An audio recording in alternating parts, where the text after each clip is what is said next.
بسم اللہ الرحمن الرحیم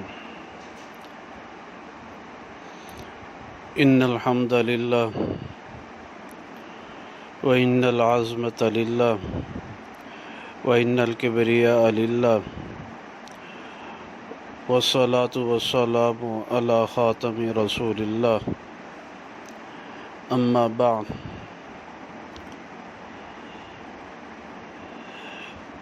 آج 10ویں حدیث بیان کی جا رہی ہے۔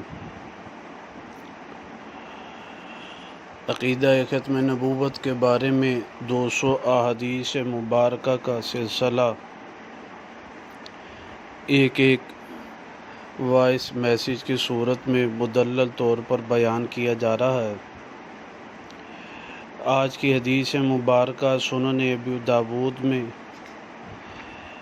جلد نمبر 2 کتاب الفتن والملاحم رقم الحدیث 4252، اس کے راوی ہیں حضرت ثوبان رضی اللہ تعالیٰ عنہ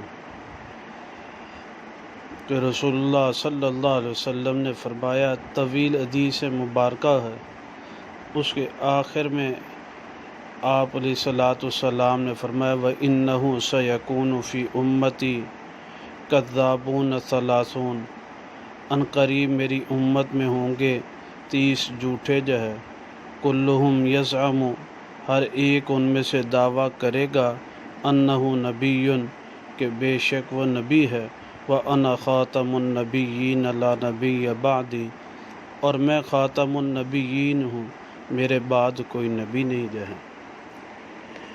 تو یہ عقیدہ ختم نبوت کے بارے میں 10ویں حدیث مبارکہ جو ہے بیان کی گئی۔ اللہ سبحانہ تعالیٰ دجال کذاب لوگوں سے ساری امت کی حفاظت فرمائے۔ وآخر